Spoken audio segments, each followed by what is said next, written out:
membuat kita sukses. Misalnya ketika kita rasa malas untuk bekerja, kita bisa membangkitkan semangat kita lagi gitu untuk bekerja gitu. Dan yang keempat itu empati gitu.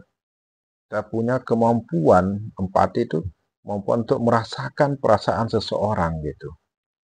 Ya, yang ada pada diri seseorang itu kita bisa merasakannya gitu. Yang kelima yaitu sosial.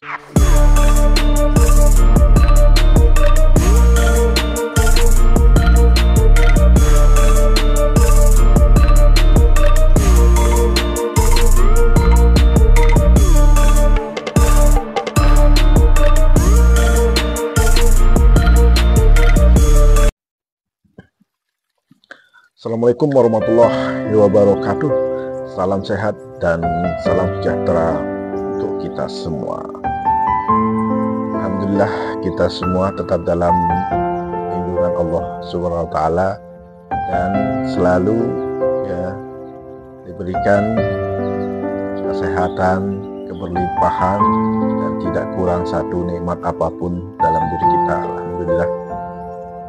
Pada video kali ini kita akan coba untuk membahas tentang kecerdasan emosional untuk kesuksesan. Dimana di video yang kemarin itu kita sudah membahas tentang mental block untuk keberlimpahan. Nah, di video kali ini kita akan melihat ya kesuksesan itu dari kecerdasan emosional gitu. Bagaimana kita bisa meraih kesuksesan itu dengan memanfaatkan kecerdasan emosional yang kita miliki yang ada pada diri kita. Ya, kecerdasan emosional mungkin belum terlalu familiar ya di kalangan masyarakat ya, mungkin banyak dari teman-teman yang belum mengetahui ya apa itu kecerdasan emosional, karena memang kecerdasan emosional ini ya tidak sepopuler kecerdasan intelektual gitu. Kecerdasan emosional ya adalah ya kalau kita melihat dari definisi yang dipopulerkan oleh saudara kita Goleman gitu, Daniel Goleman gitu ya, kecerdasan emosional itu adalah kemampuan seseorang untuk mengatur kehidupan emosinya ya dengan intelijensi gitu, menjaga keselarasan emosi dan pengungkapan melalui keterampilan diri, pengenalan diri, empati dan keterampilan sosial gitu. Nah itu definisi dari kecerdasan sosial itu ya menurut Goleman gitu. Terus bagaimana cara kita untuk mengenali gitu? Apakah kita punya kecerdasan emosional yang tinggi, yang baik, atau punya kecerdasan emosional yang rendah gitu?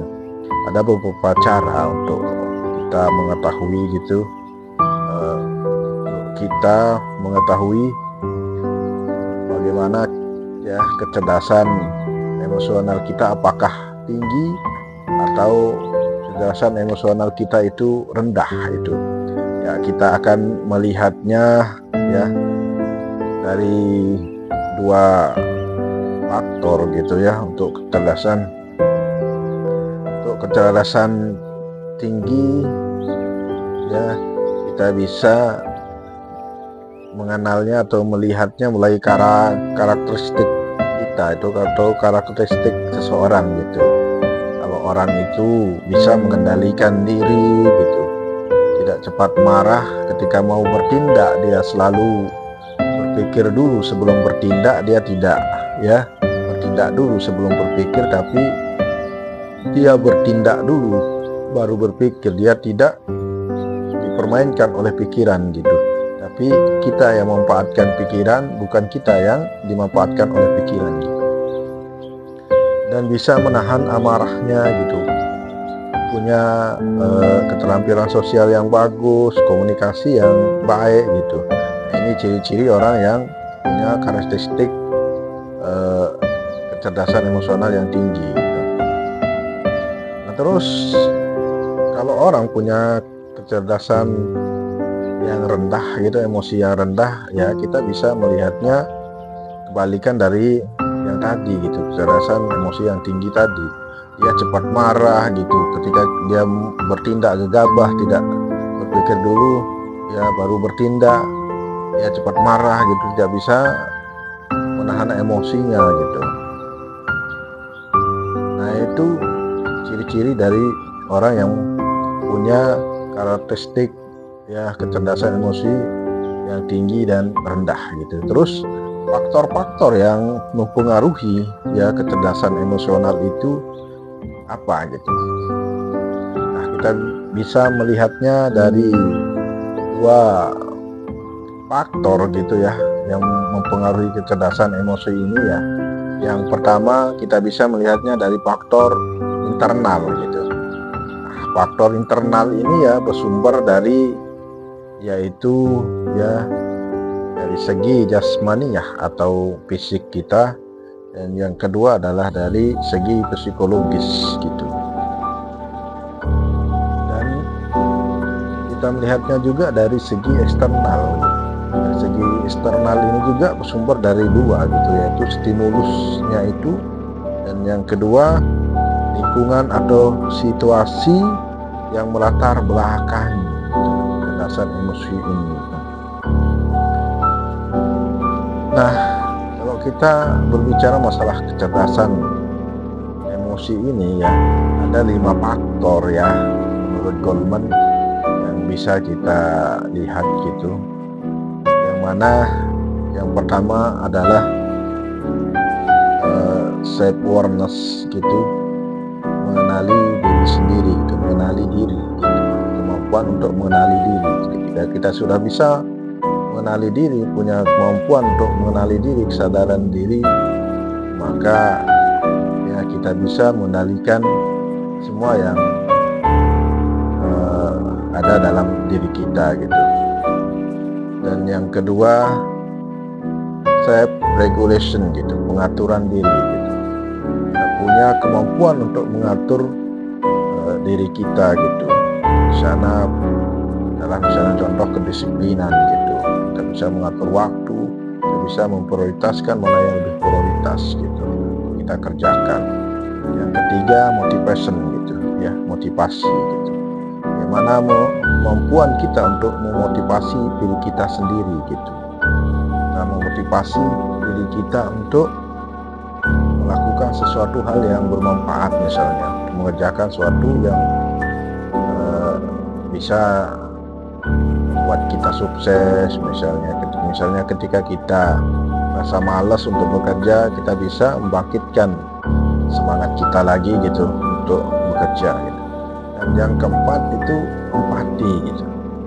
Kita punya kemampuan, empati itu kemampuan untuk merasakan perasaan seseorang gitu ya, yang ada pada diri seseorang itu kita bisa merasakannya gitu.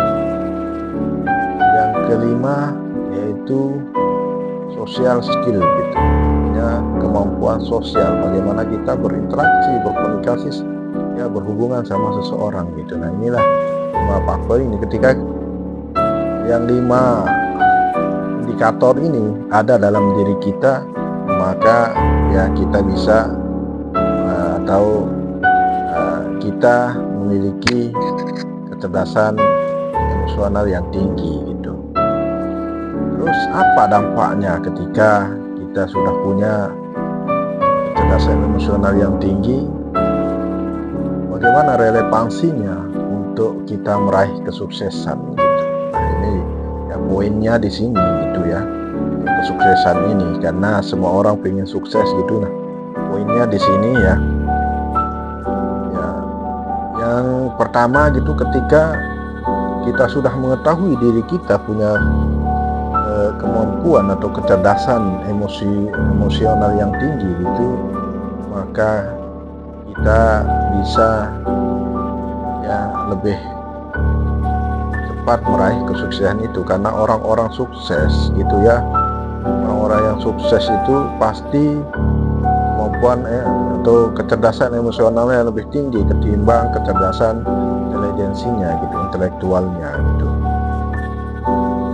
Nah, manfaatnya gitu, ketika kita sudah punya kecerdasan emosional yang tinggi, maka kita bisa lebih cepat untuk meraih kesuksesan gitu. Nah, dengan 5 indikator tadi ya, kita bisa mengenalinya gitu. Kita bisa lebih leluasa atau lebih luas bergaul dengan seseorang, karena kita bisa mengendalikan emosi kita gitu, yang emosi yang ada dalam diri kita gitu. Karena emosi inilah ya yang mempengaruhi bagaimana mood kita gitu ya, suasana hati kita ya. Karena emosi itu adalah koordinasi ya, suasana hati kita itu. Bagaimana berkoordinasi dengan hati kita, maka ya perilaku kita, perbuatan kita akan kelihatan di sana gitu. Kalau ketika kita senang ya, ketika kita bahagia gitu, maka emosi kita itu sudah bisa kita kontrol gitu. Nah, disinilah yang pentingnya kecerdasan emosional itu ya, terutama bagi kita yang bergaul ya di lingkungan kerja. Itu perlu sekali kita untuk memperhatikan kecerdasan emosional kita ini kalau kita ingin ya punya peluang karir yang lebih cepat gitu untuk meraih sukses gitu. Kecerdasan emosional ini juga tidak hanya sekedar untuk ya kita meraih sukses, juga kita bisa lebih bahagia gitu, lebih tenang gitu kita menjalani hidup gitu ketika kita sudah bisa mengontrol emosi kita ini. Karena puncak dari rasa itu adalah emosi ini gitu ya, rasa marah, kecewa, depresi gitu, bahagia, senang gitu, happy gitu. Itu berasal dari emosi kita. Ketika emosi kita itu tidak stabil, maka kita akan merasa stres, kecewa gitu, marah gitu, karena emosi kita itu tidak stabil gitu. Jika emosi kita stabil ya, kita bisa mendominasi ya, misalnya kita tidak, istilahnya apa ya, rasa atau emosi kebahagiaan itu lebih mendominasi dalam diri kita itu, maka kita akan selalu happy gitu, selalu bahagia atau apapun ya suasananya gitu, kita akan selalu happy karena kita bisa mengelola emosi ini. Kita punya kecerdasan emosional yang tinggi gitu.